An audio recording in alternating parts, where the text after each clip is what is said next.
It's Friday, October 10th, 2025. Welcome to Make It Make Sense. I'm Granthermes. Today on the show, conspiracies and the people who believe them.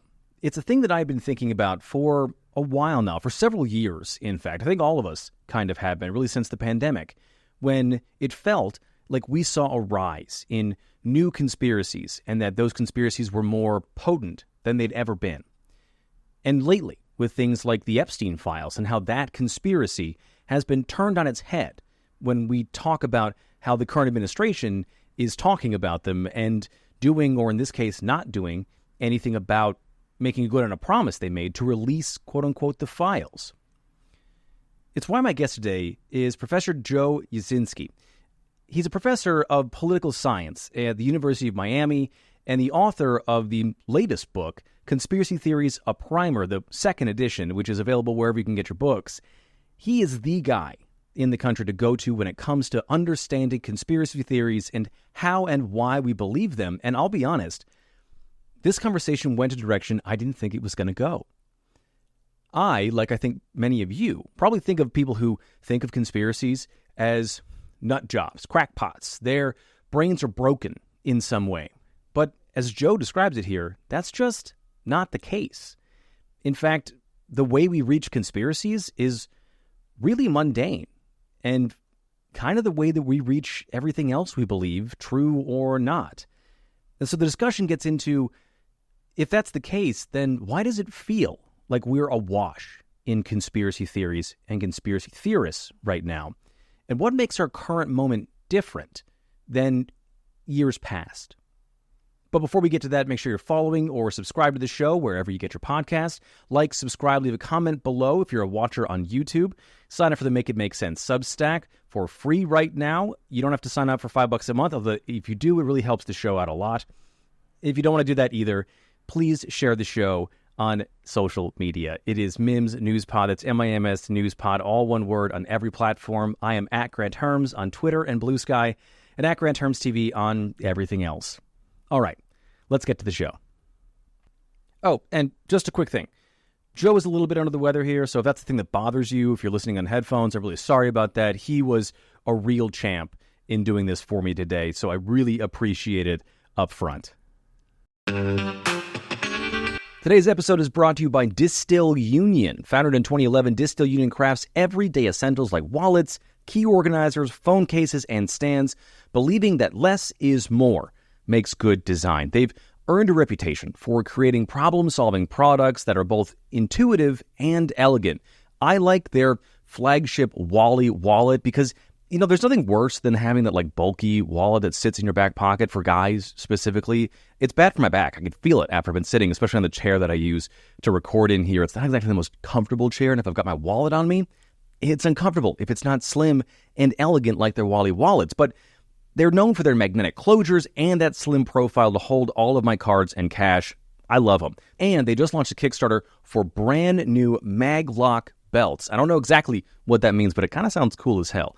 Anyway, Distill Union's problem-solving accessories are made from premium materials like full-grain leather that ages beautifully over time, ensuring durability and style. Backed by a 3-year warranty, their products are built to last and engineered for everyday ease, offering the perfect balance of practicality and sophistication. And right now, when you use the code MIMS25, that's MIMS25, you'll get 20% off your entire order.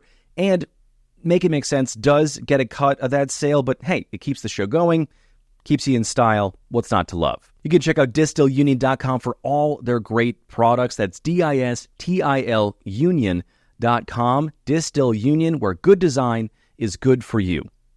All right, let's get back to the show. Well, Joe, thank you so much for being here. I really appreciate it.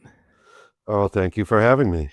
It feels like we are in a busy time for what you research and what you do. Have you been just sort of like hair on fire the last 5 years or so? So I used to make a joke that the downfall of the Republic was a boon for my career. And now the joke isn't that funny. Yeah. Because it might actually be the downfall of the Republic.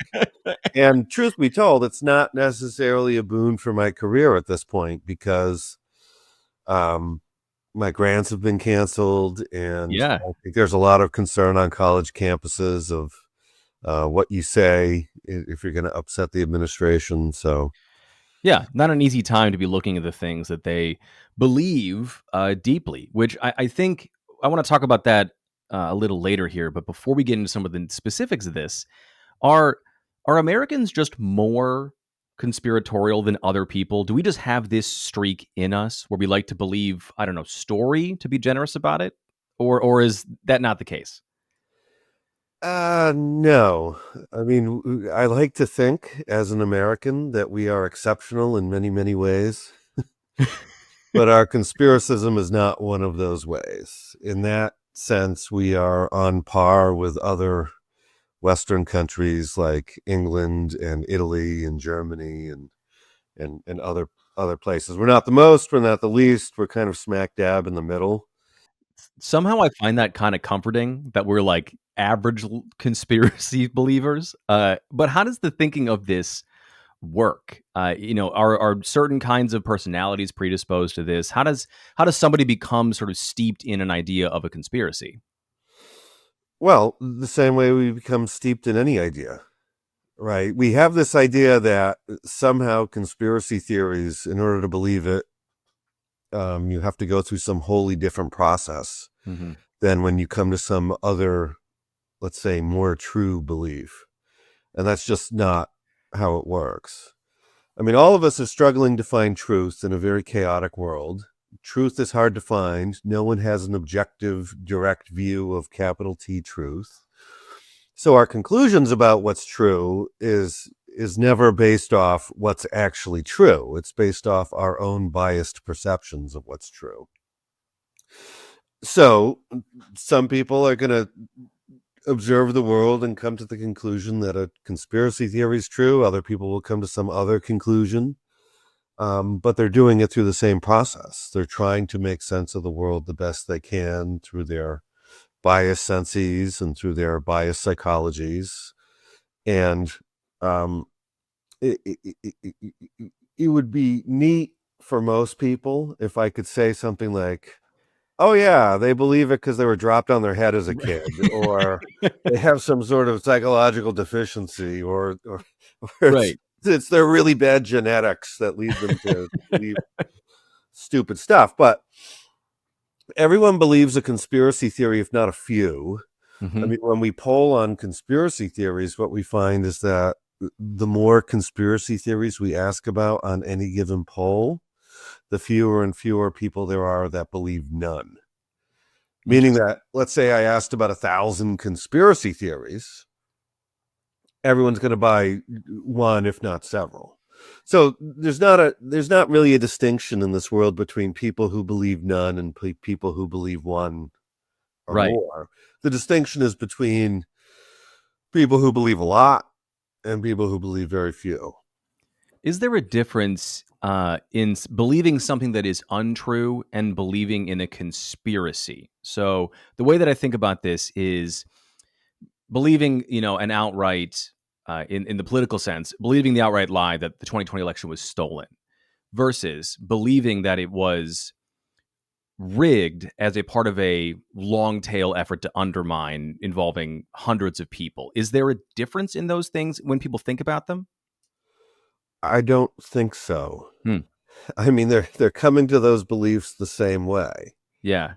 Yeah. Right. The people who believe it wasn't rigged are listening to their sources and relying on their biases. And the people who think it was rigged are listening to their sources and relying on their biases. Sure. So the people who don't think it was rigged, it's not like they have some magic view of truth that the rigged people have.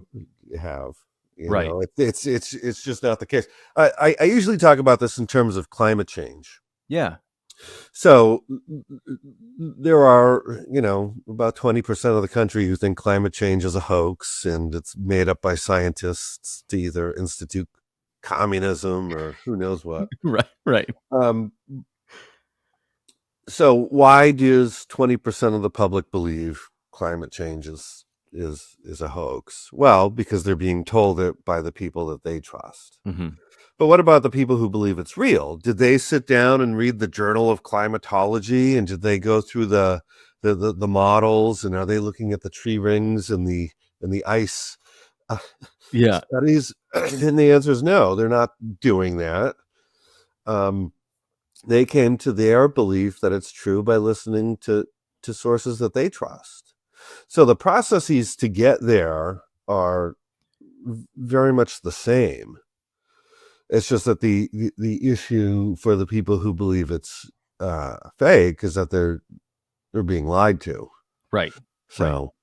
And so, like, in our search for a, capital T truth, people end up in spaces in which their belief is their truth in a way, and it's not nefarious in that sense. Is there a point in which but conspiracy? for everybody, their belief is the truth. That's That's the thing that I think people have to understand is that a lot of people sort of don't think about the processes through which they come to believe things.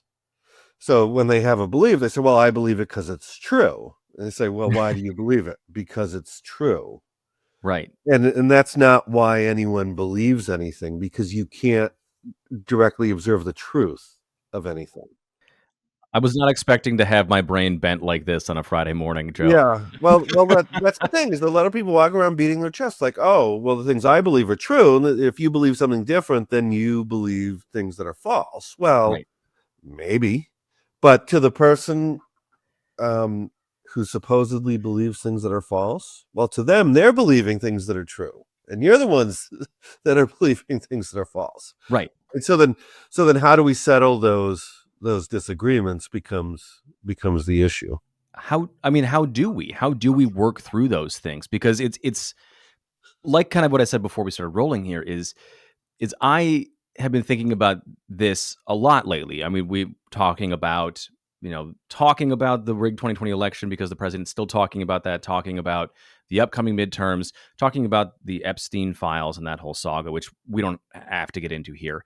But unless you want to, as a specific case study. But I'm thinking more about those things plus the COVID conspiracies that we're seeing rear their heads again right now. And it feels like what we're living in as a time is a time of consequences of a lot of people in powerful positions believing in conspiracies. And I understand that their belief in those things and that those things are true is a belief for them. It does not make them correct. So are we living through more conspiracies right now, or is it more consequences, or is that not a right way to look at this?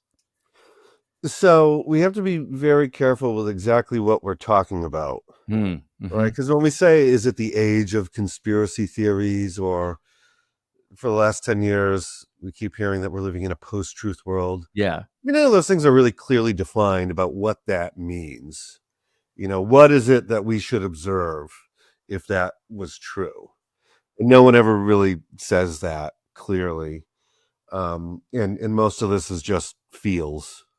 It feels like, so yeah, so you can go back through newspaper headlines for the past 50 years, and you will always find someone saying, this is the age of conspiracy. Someone's saying it almost every year. This is the age of conspiracy theories. We used to be sane, but now we're all crazy. But it's every year, right? And it can't always be true. Right. In the same way that there's a headline that's always like, nobody wants to work anymore. And you can like go back to the 1800s for that thing, right? Yeah. So it can't always be true. Now, we have studied polls of what people believe.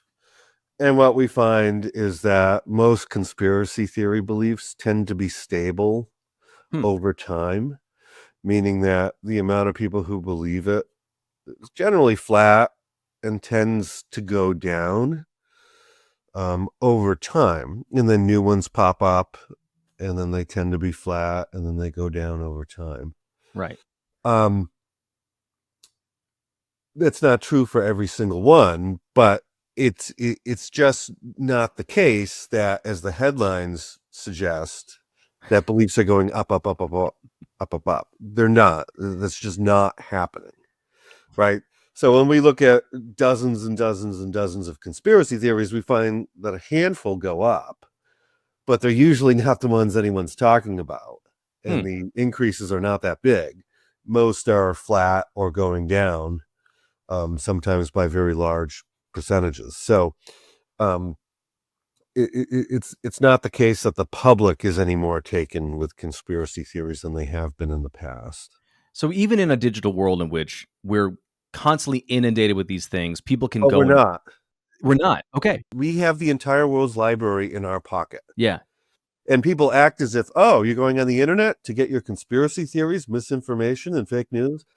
You have everything we know in the world is on the internet. All the true information we have is there. And some sliver of it is nonsense. Yet we act as if it's all nonsense, right? And we're putting aside the fact that we have the world's encyclopedia available at our fingertips anywhere. And we think of the internet as just this trash zone where it's garbage. And it's just not true. It's just not true. And I think we need to realize that, because everyone's saying, oh, you wouldn't be able to get these ideas previously. You never would have heard these things before. Well, you wouldn't have heard true information before. Right. So we have to understand that people are likely to get true information too, probably a lot more likely to get true information, because that's a lot more prevalent on the internet than the false stuff. Is there a point in which conspiracies become dangerous when we're talking about these things? So I think that when I think about conspiracies too, I know, it's that sigh.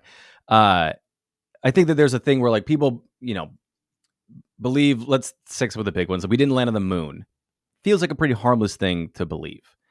Versus there are certain groups of people who feel like the COVID vaccine was injecting a microchip into your body for some sort of social engineering.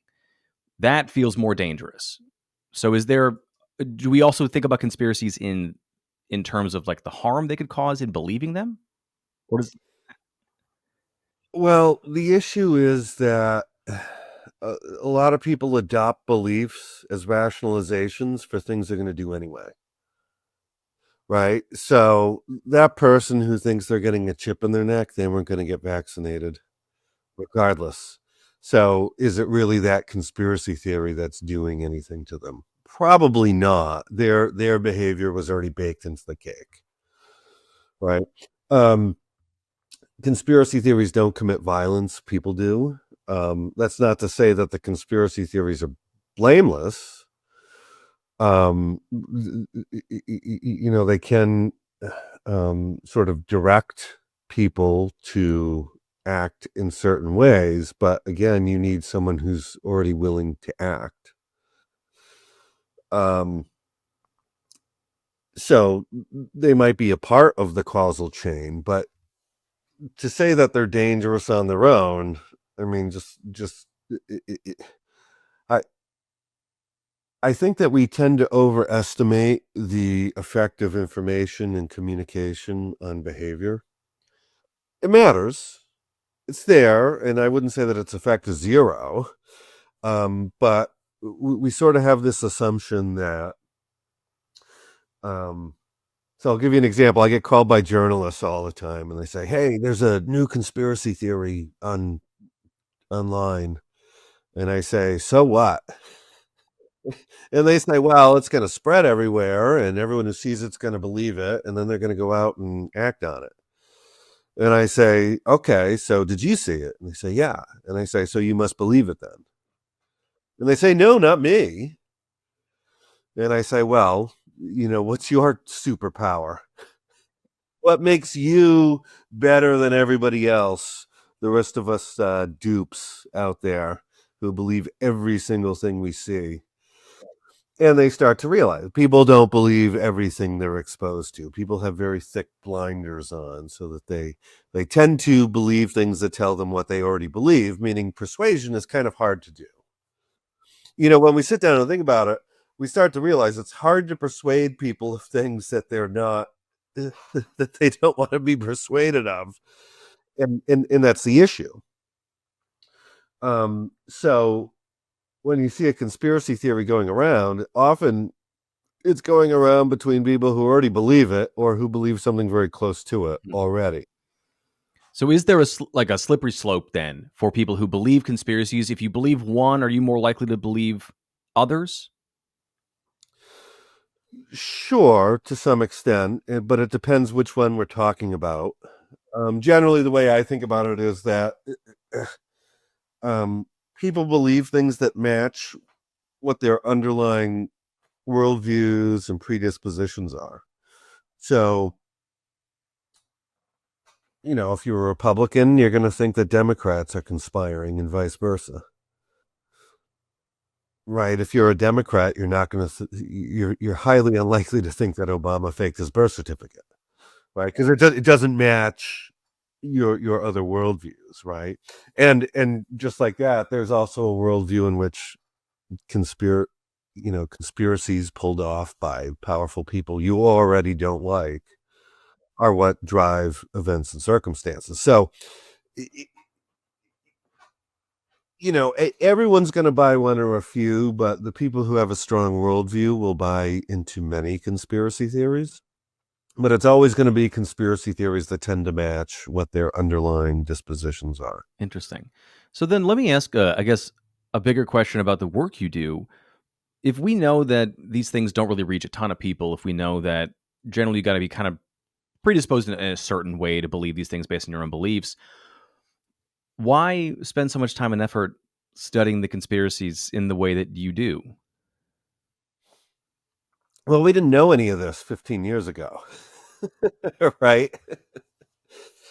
But what I'm telling you about conspiracy theories holds for all political opinions. Interesting. Right, and that's what we've learned about conspiracy theory beliefs is that we used to have this view that they come about from some wholly different process than all other beliefs. And what we have spent the last 15 years doing is trying to figure out, well, how do they come about? And we sort of realize they're much like other beliefs. Doesn't mean we shouldn't study them. It just means that they come about from similar processes to other beliefs that we study.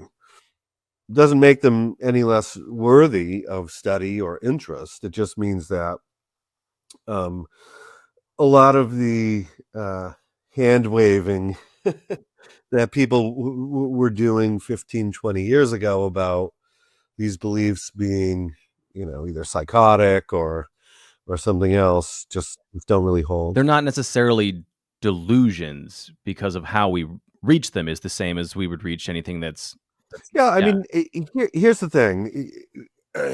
People could get to the same belief in different ways. Sure.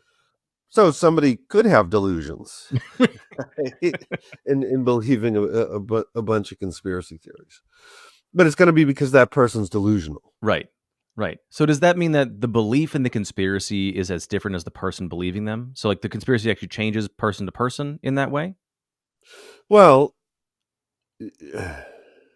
I know. I mean, that's going to be true in several different ways. So if you get 10 believers in a JFK assassination conspiracy theory, they all believe something somewhat different. Right. And each of them might have gotten to it in some slightly different way. Right. I think across the mass of people, what we tend to find is that with Kennedy conspiracy theories, if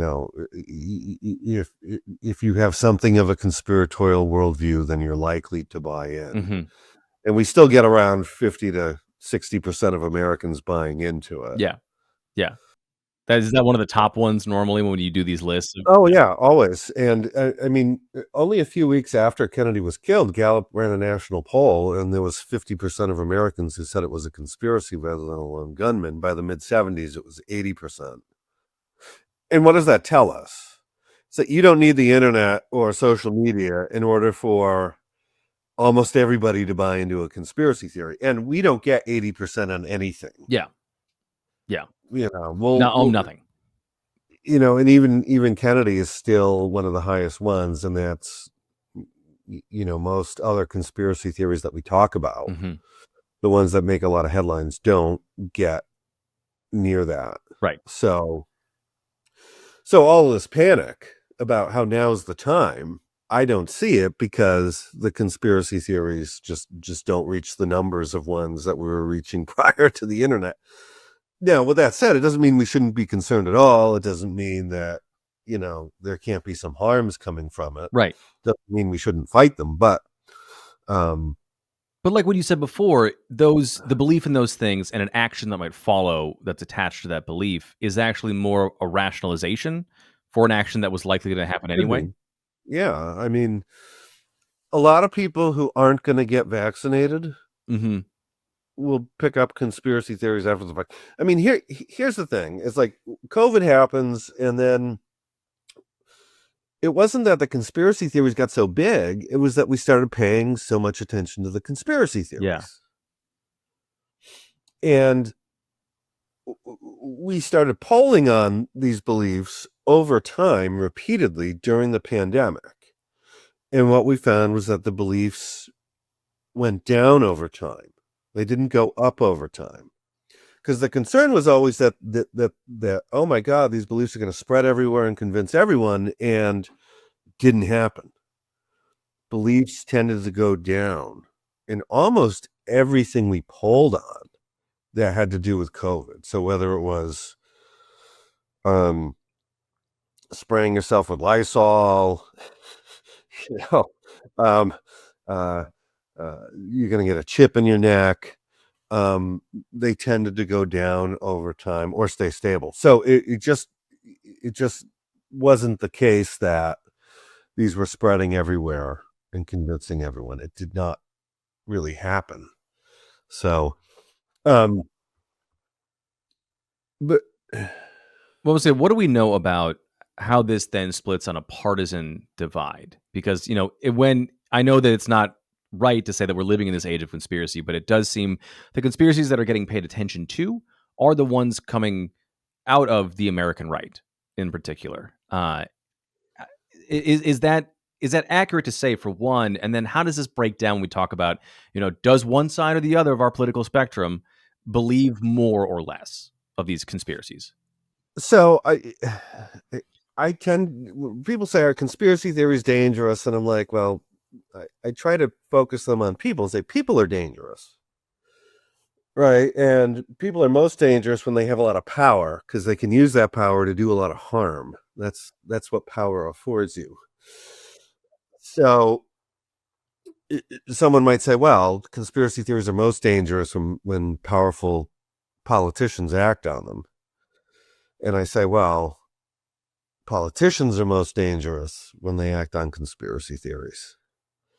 And that's the issue that we have now, is that we have very powerful actors in government using their power to act on conspiracy theories. I don't know whether they believe these theories or not, but they are expressing these theories and then molding policy in a way so as to act on them. So that's the issue. So, I mean, I'm not paying attention to the American right because they're more taken with conspiracy theories. I'm paying attention to the American right because they're in power, and because the faction of the American right that has power and is wielding it tends to be taken with conspiracy theories. Now, there's this long-running argument in the U.S. that, the right is just psychologically predisposed to conspiracy theories in a way the left isn't, and that doesn't really hold. You can look at polls over long periods of time, and you find that sometimes the left is more conspiratorial, sometimes it's the right, sometimes it's neither. Largely what you're going to find right now is that the right is going to be more conspiratorial, but that's largely the effect of having a president and leadership in the GOP that is largely taken with conspiracy theories. I mean, if Mitt Romney was president, very different ball game. If Jeb Bush was president, it'd be a very different ball game. You would not have these conspiracy theories coming from the top the way you have it now. Right.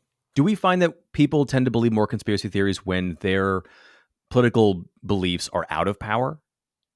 Yeah, that makes sense. So conspiracy theories are for losers, typically. That's the normal way things go. And I don't say that pejoratively, but it's, who complains that the baseball game was rigged? Right. Right. Not the winners. Right. It's the losers, right? And in politics as in sports. So the morning after the election, whoever loses, for some proportion of them, it's too hard to look in the mirror and say, well, we didn't pick a good candidate, or we didn't get out and mobilize our people, or our ideas aren't that good. It's easier to say it was rigged against us. They cheated, right? And there's always people like that. And so there's something to losing that drives that naturally. So that's always going on throughout history. The losers always wake up with a hangover and want to blame something other than themselves. And so the difference is right now is just that the people who believe in the conspiracies are the winners this time around. Yeah, and there's a reason for that. I mean, when Donald Trump got into the 2016 primary race, I mean, he didn't have a ready-made coalition. He didn't have any experience. He wasn't a Republican or a conservative. And those are all things that you would use in a Republican primary to say, hey, vote for me. So he changed the game. He said, hey, Jeb Bush, you were a successful governor of Florida for so many years, but that just proves you're that much more corrupt than me. Right? So he flipped the script. He said, oh, if you're experienced, if you're a real conservative, you're an actual Republican, well, that counts against you. That just proves you're corrupt. You're a member of the swamp. And the swamp needs to be drained. So only an outsider like myself can come in and relieve us of all of this corruption. And he built a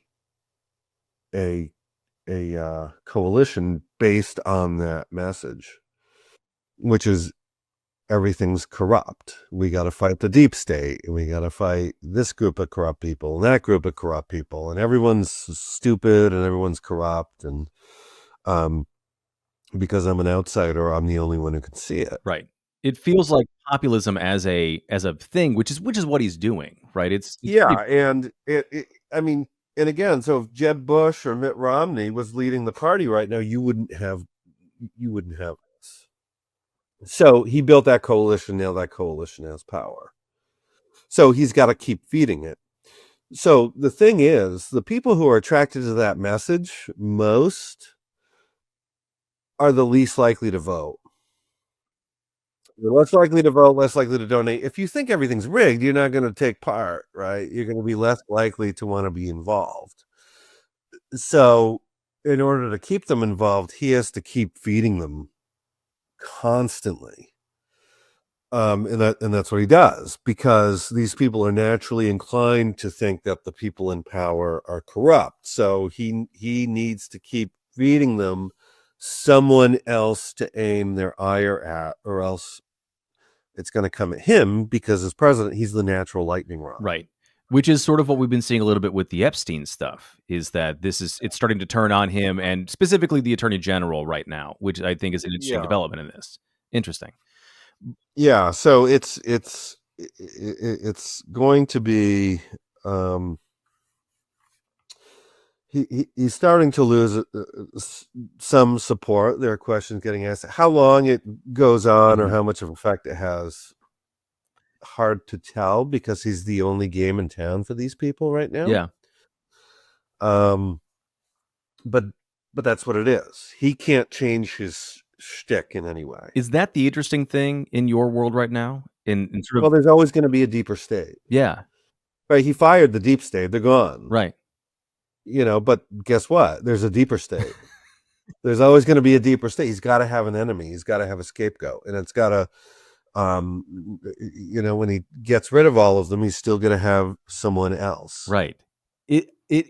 is an interesting thing from, I think, like just my poli-sci brain of this is to be like, well, if we're going to set fire to this thing, how long does this burn until it burns out? Because if there's always a deeper state in this conspiracy, if there's always this thing, where does it end in that way? You're going to run out of scapegoats eventually. I don't know. I don't think that there's a predetermined end to it. Well, I think more my question is, as someone who looks at these things and studies these things, are you sort of looking to see where this stuff starts unraveling? Because there's no Well, predetermined here's end. the thing, and we're in the position we're in right now for a weird confluence of events. I mean, none of this was inevitable. Trump won because of some of the weird things in our system.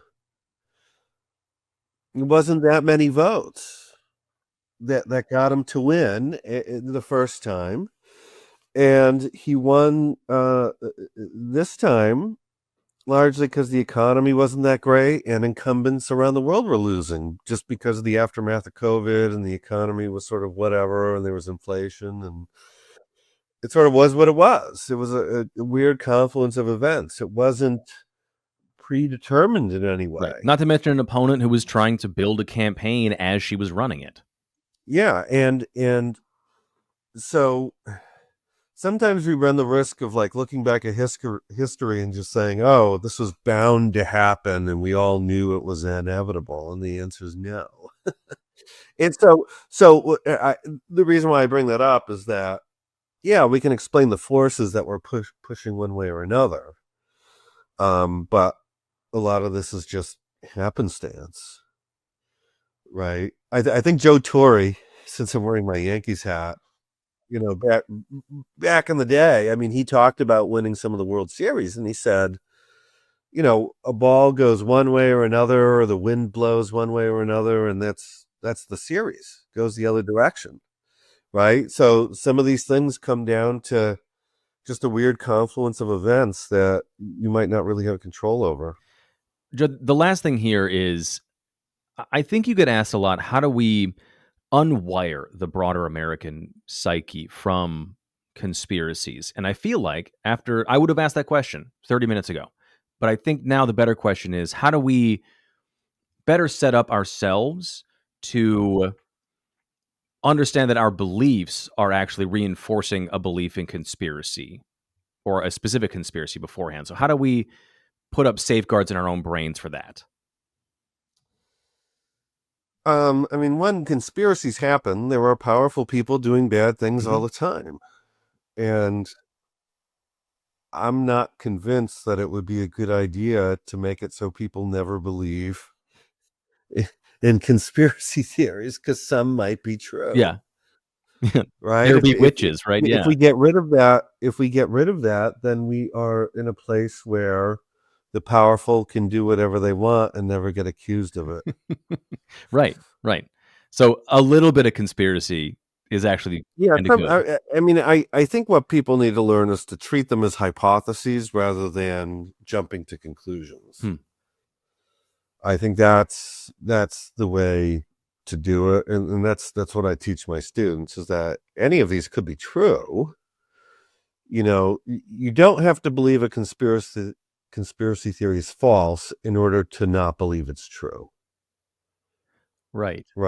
You could just say, I'm not convinced it's true. It doesn't mean I'm convinced it's false. Yeah. It's just I'm not yet convinced it's true. Right? So treat them as hypotheses in need of evidence. So if you can show me that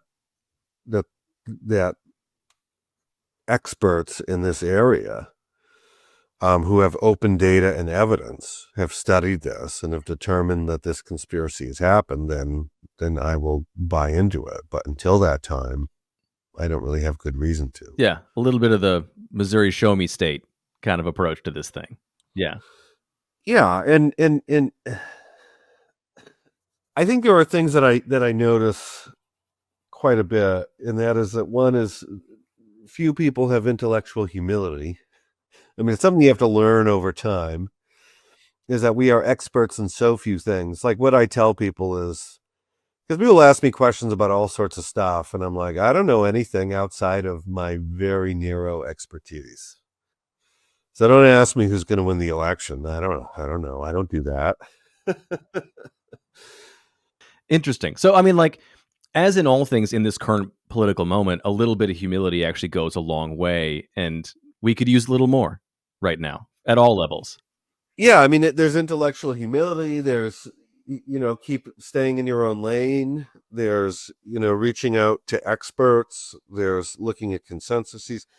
And I think there's a tendency for people to just think that they can know truth really easily. And I think that one thing I found, having spent most of my life in college, is that truth is just really, really hard to find. So if you think you could just know what's going on in rooms that are 1,000 miles away, full of people you don't know and have never met, good luck. Well, Joe, thank you so much for doing this. I know you're under the weather right now, so I really appreciate you taking the time here, the 40 minutes we've been talking, because I think it's such an interesting conversation, and one that honestly went away that I didn't expect it to go. And I'm really thankful for that. So thank you. You're very welcome. I try hard on Make It Make Sense to give you a complete picture of the biggest stories, but I'm only one guy, and staying up to date with events around the world can be difficult for anyone when it's impossible to consult a single source for the full story.